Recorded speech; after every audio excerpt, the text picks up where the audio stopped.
नमस्कार। वेदांत दर्पण के इस एपिसोड में आप सभी का स्वागत है। मैं स्वागत करना चाहूंगी। काशी से जुड़ते हैं हमारे साथ अ, ऋषि श्री गौतम चटर्जी सर का। सर, बहुत बहुत थैंक यू। आभार आपका कि आनंद है। काशी काशी का जो देन है, बहुत क्षेत्र में देन है, उसमें काशी शैविज्म पर आप बोल रहे हैं और ये हमारा जी। चौथा टॉपिक है उसके ऊपर। हम्म, अखंड महायोग आप बोले, उसके पहले उसके इंट्रोडक्शन भी दिए और उसके बारे में विस्तारित 2 एपिसोड्स में हो चुका है।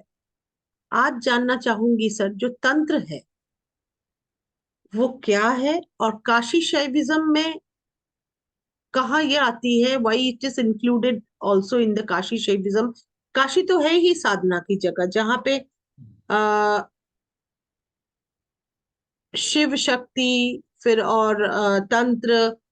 एक्चुअली व्हाट इज तंत्र, अगर आप इसको व्याख्या करें, क्योंकि सततंत्र को लेके भारतवर्ष में काफी सारे प्रैक्टिसेस है और हम्म, बहुत युगों से बहुत पुराना ये आ रहा है ये चीज।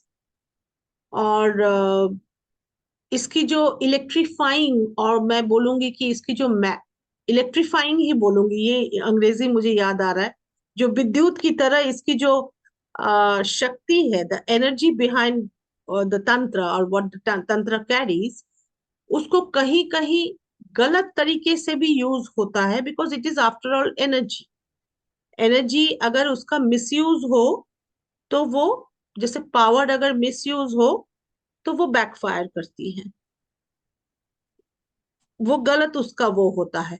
अब क्या सही है क्या गलत है वो तो जीवन ही बता देता है, उसका फल ही बता देता है। मेरी प्रश्न सर बहुत सारी है इसको लेकर के, कि तंत्र को जगत में कहीं तंत्र को लेके गलत फहमी भी है और तंत्र को लेके अच्छा भी है। पर तंत्र विद्या जो है वो किस प्रकार काशी में आया और काशी शैविज्म के साथ में कैसे ये रिलेटेड है, कहाँ कहाँ क्या हुआ, और इसकी जो आ, मैं कहूंगी सर, इसकी जो जिस्ट है और the nucleus, the heart of the तंत्र, आप कृपया सर इसको बोलें। हमने शायद इसके पहले संघमित्रा जी अलग अलग एपिसोड में कुछ कुछ कहा है। जी। उसको कुछ और स्पष्ट करने की कोशिश करता हूँ। एक्चुअली अभी आपने कहा कि मिसयूज करते हैं हम लोग पावर का और तंत्र का, ये है ना। उसके बारे में बिल्कुल स्पष्ट बात ये है कि जब तक अज्ञान रहता है तो मनुष्य की गति जो होती है वो अधोगति होती है। हम्म। जब जैसी ज्ञान होता है तो वो ऊर्ध्वगति की तरफ चलता है। बिल्कुल। ठीक।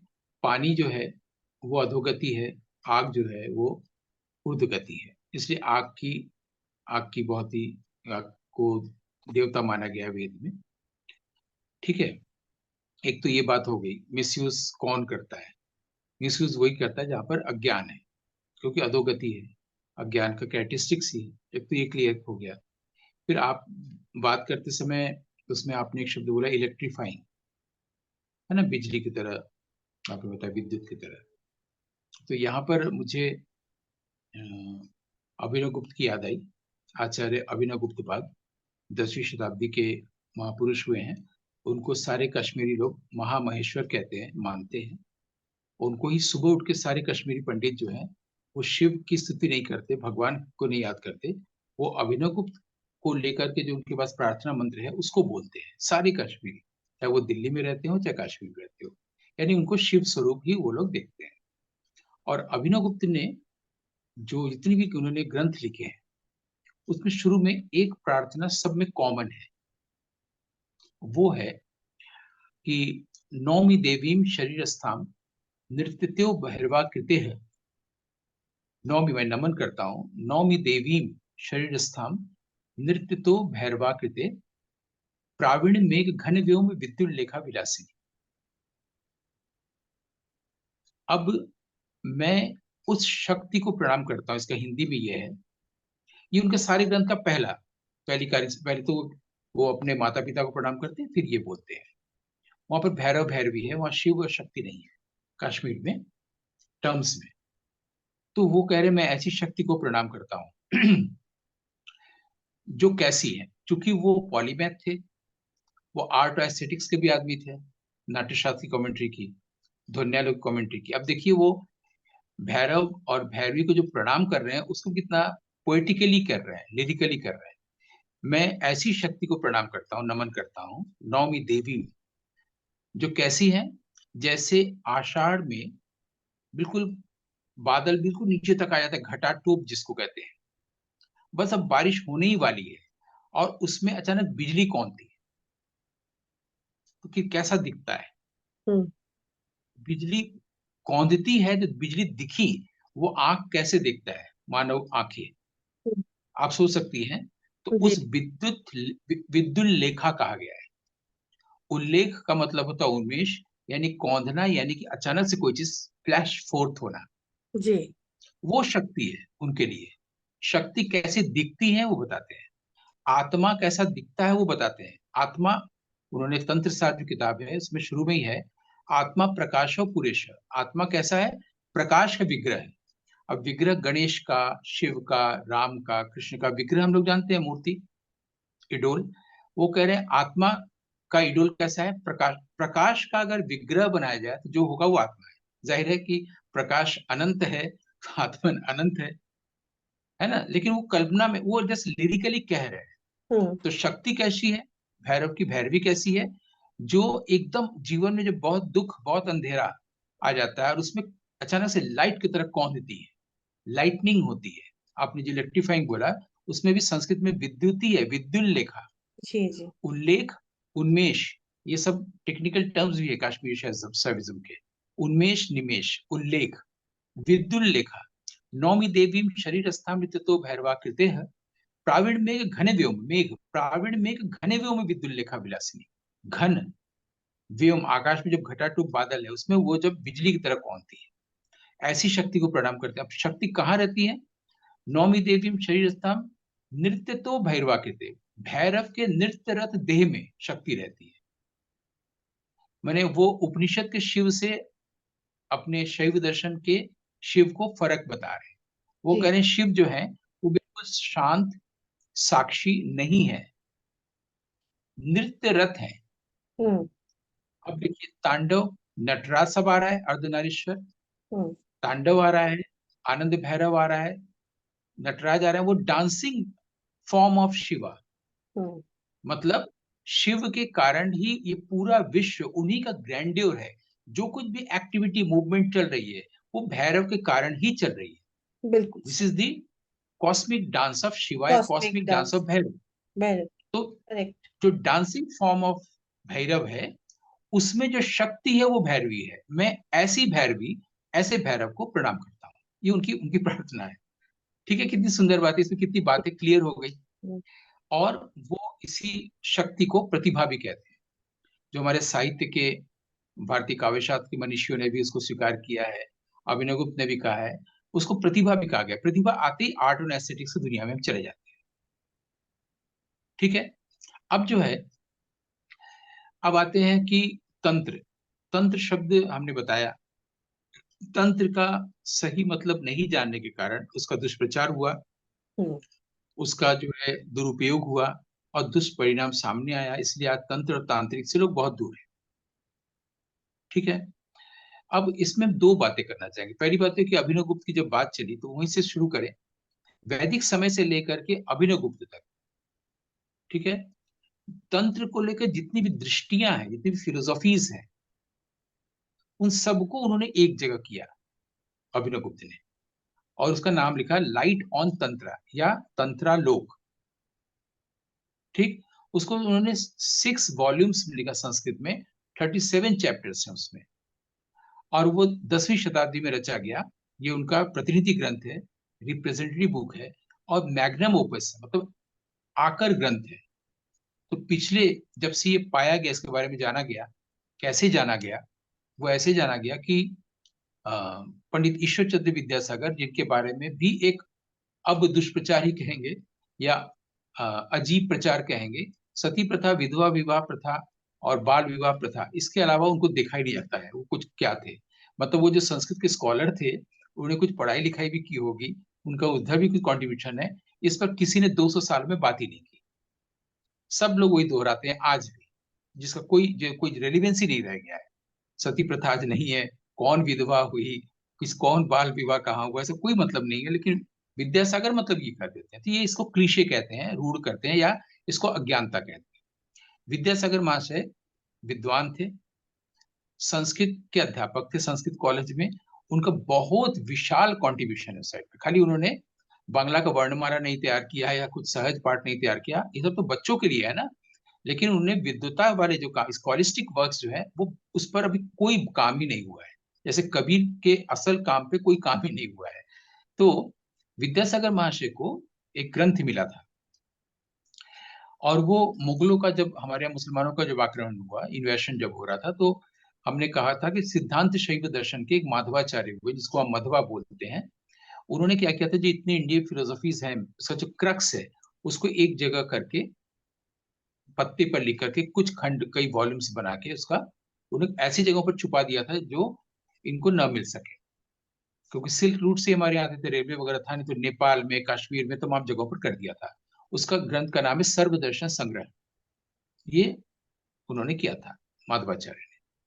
अब अभिनवगुप्त, शारंगदेव, माधवाचार्य एक के बाद एक है। Anandvardhan 9th century, 10th century, 9th century में इन्वेडर्स आए थे, इन्वेशन हुआ था, सब तोड़ देना, लाइब्रेरी जला देना, मंदिरों को तोड़ना, ये सब आए थे लुटेरे जिसको कहा जाए, जिनको कुछ चाहिए नहीं था, उनको अपने देश में बताना था कि हम लोग कुछ हैं। तो ऐसा हुआ था। अब क्या हुआ, उसके 600 साल बाद विद्यासागर महाशय को वो जो किताब है सर्वदर्शन संग्रह संस्कृत में, उसके 2 कॉपी कलकत्ता, 2 कॉपी काशी में मिले। तो उनको पता चला, अरे हमारे देश में ऐसे 15-16 दर्शन भी हैं जिसको हम लोग जानते ही नहीं है। उनके पहले, मैंने मैक्स मुलर हो चाहे और विल्सन हो, जिन्होंने रॉयल एशियाटिक सोसाइटी की स्थापना की थी, और वो लोग खोज रहे थे भारतीय ज्ञान को, और जो भी होता था उसको वो कोई एक चैप्टर किसी ग्रंथ का मिला, रामायण का मिला, गीता का मिला, महाभारत का मिला, वेद का मिला, उपनिषद का मिला, उससे पहले तो कोई जानता भी नहीं था कि ये सब होता है। वो खोज रहे थे, स्कॉलर्स की टीम। तो वो उसको छाप देते थे एक मैगजीन में, जिसका नाम था बिब्लियोथिका इंडिका सीरीज। मान लीजिए एक चैप्टर है तो एक ही चैप्टर, बाद में अगर 17 आ गया और 18वां नहीं मिला तो उसको किताब के रूप में करते थे। लेकिन उनको भी नहीं पता था कि 16 हमारे यहाँ के प्रमुख दर्शन क्या है, और भारत में ये विद्यासागर महाशय को वो उसके कॉपीज मिली संस्कृत कॉलेज में जब वो पढ़ाते थे। उन्होंने एशियाटिक सोसाइटी को चिट्ठी लिखी कि आप इसको एडिट करिए, बहुत इंपॉर्टेंट चीज है। तब एशियाटिक सोसाइटी, जो ईस्ट इंडिया कंपनी की स्थापना से पहले से एक्टिव था भारतीय ज्ञान को लेकर, सोने की चिड़िया को लेकर के, इनका बहुत बड़ा कंट्रीब्यूशन है स्कॉलर्स का, जिन्होंने बॉम्बे, ढाका और कलकत्ता में रॉयल एशियाटिक सोसाइटी की स्थापना की थी। उन लोगों ने देखा कि अरे हम लोग इतने दिनों से खोज रहे, इतने लोग, और भारतीय विद्वान को इतनी महत्वपूर्ण पुस्तक पुस्तक मिल गई, और वो लोग बहुत रिस्पेक्ट करते थे उनको। तो उन्होंने वहां से उनको चिट्ठी लिखी कि इसका एडिट करने के लिए आपसे बेहतर कौन स्कॉलर हो सकता है पूरी पृथ्वी में। तो विद्यासागर महाशय ने उसको 1800, जी आप कुछ कह रही हैं? एडिट किया सर उसको। 1856 के आसपास एडिट हाँ। किया, और एशियाटिक सोसाइटी से वो प्रकाशित हुआ पूरी किताब, जिसके 2 खंड, 2 उसके जो संस्करण है, काशी से मिले थे उनको, और 2 यहाँ उनके रिलेटिव्स यहाँ भी थे, काशी में भी। सर ये तो कोई और उसको उन्होंने एपिसोड में भी आपने बोला था सर, यही बात मुझे याद है। बताया। हाँ। जिसने पूछा है काशी तंत्र को, उसको समझने के लिए इसको एक बार दोहराना बहुत जरूरी था। जी। तो उन्होंने जब एडिट किया, तब उसको फिर बाद में काबिल गफ इन लोगों ने अंग्रेजी में अनुवाद किया। फिर वो कश्मीरी पंडितों के घर गए, उनको पता चला कि अभिनव गुप्त कोई हुए थे। तब उनको तंत्रालोक मिला, और तब तंत्रालोक और तंत्रसार जब मिला, तब भी हमारे यहाँ, माने 19वीं शताब्दी में, 20वीं शताब्दी में किसी ने इनिशिएटिव नहीं लिया कि इसको संस्कृत से हिंदी अंग्रेजी में किया जाए। तो गुरु कृपा कहेंगे कविराज जी की, ठाकुर जयदेव सिंह जी की, अवरज द्विवेदी जी की, वो मेरे माध्यम से संभव हुआ। 6 खंडों में अंग्रेजी में अनुवाद हुआ। ये होने से क्या हुआ, अब वो जो तंत्र और तांत्रिकों को लेकर जो डर था, लोग डरते थे, और ये त्याज्य एरिया था, अब वो धीरे धीरे लोग उसके प्रति ज्ञानवान हो रहे हैं। इसी बात को बताने के लिए ये किया गया था, जो तो अभिनव गुप्त का कॉन्ट्रीब्यूशन है। एक तो विद्यासागर महाशय कॉन्ट्रीब्यूशन है, उससे हम लोग अभिनव गुप्त को जाने, अभिनव गुप्त की वजह से हम लोग तंत्र को जानते हैं और तंत्र की पूरी साधना पद्धतियों को जानते हैं। और इसी तरह से जब इन्होंने किताब लिखी कि हमारे यहाँ की काशी की जो शक्ति परंपरा, शाक्त परंपरा और तंत्र साधना, इनकी किताब हुई, जो बिहार राष्ट्र भाषा परिषद से प्रकाशित हुई, बांग्ला में इन्होंने लिखा था, उसका हिंदी अनुवाद हुआ था कविराज जी का। उसका भी अभी तक इंग्लिश ट्रांसलेशन नहीं हुआ है, मॉडर्न हिंदी में फिर नहीं लिखा गया है, अब वो भी ऑब्सोलीट है। तो उसमें काशी की शैव परंपरा, तंत्र साधना पर उन्होंने लिखा है, आधार वही है कश्मीर का शैव दर्शन अभिनव गुप्त का। तो एक तो तंत्र को एटिमोलॉजिकली क्या कहते हैं वो हमने बता दिया। तो ज्ञान का विस्तार है, ज्ञान क्षेत्र काशी है। ज्ञानगंज क्या है वो भी हम बता चुके हैं। तंत्र को लेकर दो एस्पेक्ट है, एक तो आगमिक साइड है जो उसकी फिलोसॉफी के बारे में बात करते हैं, इसमें बुद्धिस्ट तंत्र भी है और शैव तंत्र भी है। तो काशी शैव दर्शन के अंतर्गत शैव तंत्र भी आता है, शाक्त तंत्र भी आता है और बुद्धिस्ट तंत्र भी आता है। बुद्धिस्ट और तंत्र। यहाँ पर कई दो टर्म और जुड़ते हैं। एक हमारे यहाँ कालीबाड़ी, इसका नाम है शव शिवा कालीबाड़ी। अच्छा। वो उसका फिलोसॉफी ये है कि शिव शव है जब तक कि उनके साथ शक्ति नहीं, शक्ति हट जाए तो शिव शव है, शक्ति के कारण वो शिव हो पाते हैं, ये और कहीं नहीं। ठीक है। दूसरा ये तंत्र की ओर से, तंत्र की ओर से एक और फिलोसॉफी यहाँ पर काशी में है कि आपको बहुत ज्यादा कृच्ड साधना एक कहा गया है, बहुत ही कठिन ढंग से अपने आप को हाँ। डिसिप्लिन में नहीं करना है, कृच्छ यम शास्त्र। नियम आदि आदि। कृच्ड साधना कि आपको इतने बजे उठना है, आपको सिर में बाल नहीं रखना है, आपको ऐसा नहीं करना है, वैसा आप ये नहीं खा सकते, वो नहीं पी सकते, ऐसा नहीं छू सकते, स्त्रियों को नहीं देख सकते, जितने भी हमारे यहाँ बहुत ही कठोर डिसिप्लिन है, उसको किए बगैर भी आप शिव को पा सकते हैं। इसको हमारे कहा गया है अघोर। उससे एक पंथ बनाया, अघोर पंथ। उसमें चलने वाले लोगों को अघोर पंथी कहते हैं, जिसमें हमारे यहाँ बाबा कीनाराम जी भी आते हैं। ये भी एक पंथ है। तो कबीर के बाद, बहुत बाद कीनाराम जी हुए हैं। ऐसी फिलोसॉफी सिर्फ काशी में डेवलप हुई। कश्मीर में सिर्फ इतना था कि प्रत्यभिज्ञा का दर्शन, मतलब हम ये भूल गए हैं कि हम शिव हैं, या जीव अपने आप को भूल गया कि शिव है। जिस दिन उसको याद आ जाएगा कि वो शिव है, शिव हो गया। शिव ये भूल गए हैं कि वो शिव है, अपने आप को जीव मान बैठे हैं। शिव को ही फिर से याद आएगा तो वो जो है फिर से शिव हो जाएंगे। ये प्रतिभिज्ञा दर्शन है। प्रतिभिज्ञा मतलब जो भूल गए थे उसका याद आना। फिर जी। फिर उसमें उनमें शिव भैरव में क्या है, स्पंदन है, थ्रॉब है, जो कॉस्मिक है, कॉस्मिक डांस है, इसलिए वहां स्पंद का एक दूसरा चीज, स्पंद निर्णय, स्पंद कार्य, सब ग्रंथ है। तीसरा जो है वहां पर है आगम और तंत्र। तो ये जो तंत्र, स्पंद और प्रतिभिज्ञा को मिला के काश्मीर शैव दर्शन को त्रिक दर्शन कहा गया है। उसी तरह से काशी में अभी किसी ने कहा ही नहीं, काशी शैव दर्शन पर काम शुरू ही नहीं हुआ है। लेकिन ये जो क्रिया योग है, अखंड महायोग है, शव शिवा है, हमारे कंसेप्ट, या आनंद महिमा भी जब आती थी, तो गोपीनाथ कविराज जी से उनके बीच में सिर्फ तंत्र शक्ति को लेकर बात होती थी। प्लस यहाँ पर जो है वो सिद्धपीठ है, और उसको क्या बोलते हैं, शक्तिपीठ। तो 28 शक्तिपीठ में से एक है, 12 ज्योतिर्लिंग में से एक है काशी। सर वो और जो 52 है, 52। है ना, लेकिन वो जो हाँ। 52 है उसमें से विशालाक्षी वो काशी में है, हाँ। एक जो हाँ, शक्तिपीठ। ठीक है। विशालक्षी, हाँ। आसाम भी, गुवाहाटी में भी है, हम्म। कामाख्या भी। तो कामाख्या जी का भी मंदिर काशी में है, लेकिन जो विशालाक्षी है वो यहाँ है, 52 में से। तो असल में प्रिसाइज किया गया 28 वो है। तो वैसे भी आगम भी बहुत है, लेकिन बहुत। उसको जैसे किया गया है वैसे 52 को भी यहाँ ऐसा किया गया है। तो काशी में एक तो ये है, दूसरा है कि 10 महाविद्या की बात है, जिसको दश महाविद्या बोलते हैं, जैसे दश रूपक नाट्यशास्त्र में है। तो उसमें से जो काली के जो 10 रूप हैं वो भी काशी में है। और उसमें भी कई है, जैसे उसमें सबसे इंपॉर्टेंट है छिन्न मस्ता, हम्म। जिसमें शरीर ही काट के उन्होंने हाथ में ले लिया है अपने बॉडी को। ये हमारे यहाँ रामनगर दुर्गा मंदिर में परिसर में है वो मंदिर। तो ये उन 10 शक्तियों को की आराधना करना, पूजा करना तंत्र के अंतर्गत, जिससे हम शिव को समझ सके, शिवमय हो सके, वो एक है। फिर शिव के त्रिशूल के पीछे एक दर्शन है, इच्छा शक्ति, ज्ञान शक्ति, क्रिया शक्ति। तो इच्छा का क्या मतलब है? जैसे कि इच्छा का मतलब मैंने बताया था कि जब कोई विजन होगा, उसके साथ रिजॉल्व होगा कि हमको ये करना है, तो उसको इच्छा कहते हैं। जैसे ब्रह्म ने, आत्मा ने इच्छा की कि मैं एक हूँ, एक से अनेक हूँगा। इस इच्छा, इस लेवल की इच्छा की बात कही गई है। वो इच्छा भी तब पूरी होती है जब शक्ति होती है। शक्ति का प्रतीक है त्रिशूल, जिसमें 3 प्रकार की बातें कही गई है कि ज्ञान की शक्ति, इच्छा शक्ति और क्रिया शक्ति का भी है। तो इच्छा ज्ञान क्रिया जो है, जो पावर ऑफ विल है हमारे यहाँ, वही हमारे यहाँ लाहिरी महाशय का क्रिया योग है। करेक्ट। कितने सरल ढंग से, आसान ढंग से कितने बात आ सरल, गई। हाँ। हाँ। बात अलग तो है ये काशी उसका। में तंत्र की बहुत सुदीर्घ परंपरा है, लंबी परंपरा है। और ये वैदिक समय से आता है। और आनंद कानन मैंने बताया था कि बहुत बड़ा क्षेत्र था, जिसकी राजधानी सिर्फ थी अ, वाराणसी। जैसे भारतवर्ष की राजधानी दिल्ली है, यानी भारतवर्ष कितना बड़ा है, ऐसे काशी क्षेत्र का मतलब वाराणसी या बनारस नहीं है। उसमें विंध्य पर्वत से लेकर बहुत बहुत दूर तक है। पूरा कन्नौज से गोरखपुर तक है, उधर सारनाथ भी है। काशी बहुत बड़ा क्षेत्र है। और ये आनंद कानन था वैदिक समय से। सारे ऋषि मुनि यहीं रहते थे। तब यहाँ पर लोकज संस्कार नहीं हुए थे। कम से कम 9th सेंचुरी बीसी तक तो नहीं हुआ था। 8th सेंचुरी में पाणिनि हुए अष्टाध्यायी, उसमें काशी का उन्होंने वर्णन किया है। वाराणसी शब्द वहां पहली बार आया है अष्टाध्यायी में।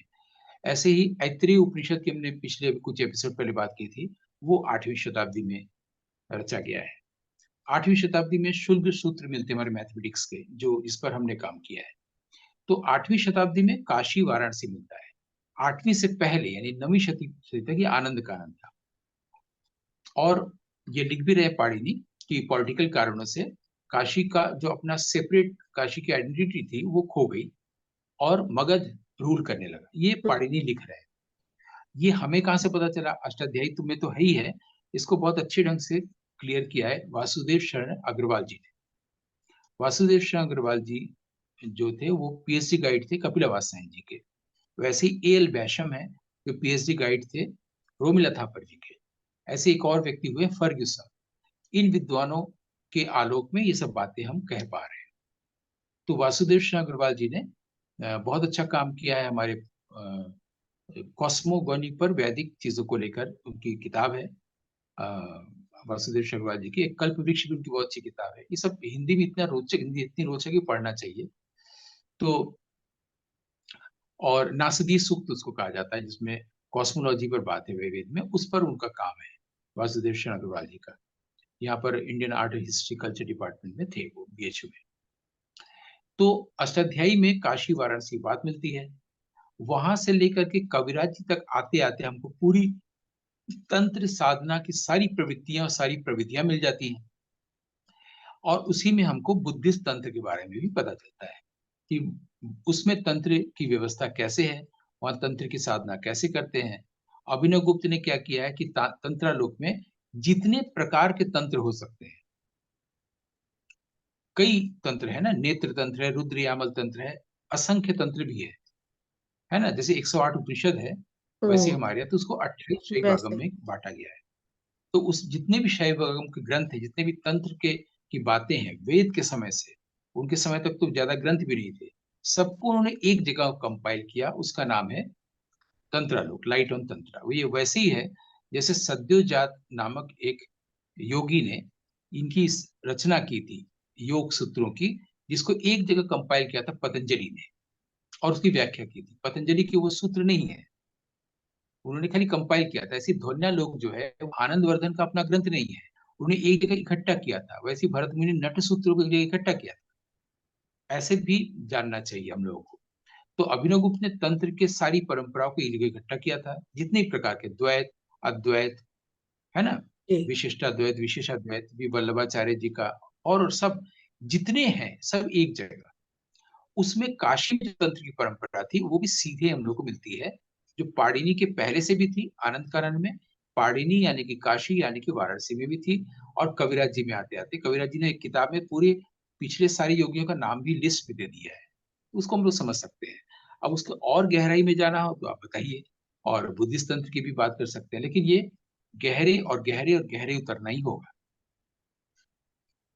जी। सर, अगर आप अगर बोलना चाहे सर थोड़ी देर और बोल सकते हैं इसके ऊपर। जैसे क्योंकि हमारे देश में कुछ कुछ जगह हैं जहां पर वही है कि जहां अज्ञान है वहां पर इसकी वो तो गलत वहां ही वहां कर बोलेगा, दिया। वो नेगेटिव अज्ञान है सेंस तो में लेगा। अज्ञान और है तो अधोगति, अज्ञान है तो अधोगति है तो संख्या है, अगर ज्ञान है तो ऊर्ध्वगति है, यानी कि क्वालिटी है, संख्या में कम होंगे वो। ये जी एकदम क्लियर रखिए हमेशा। जी। पर हर एक साधना की एक टेक्निक, एक प्रोसीड्योर है, बिल्कुल, मेथोडोलॉजी है। मेथोडोलॉजी, एक मेथोडोलॉजी है। आ, तो मुझे जैसे लगता है कि जो ये तंत्र विद्या है, मुझे मैंने जो पढ़ा जितना भी और देखा भी अब तक इस जीवन में, तो पहुंचती है उसी जगह पे। ठाकुर रामकृष्ण की बात मैं बोलूंगी सर, उन्होंने 16 तरीके के साधना किया था बहुत कम समय में।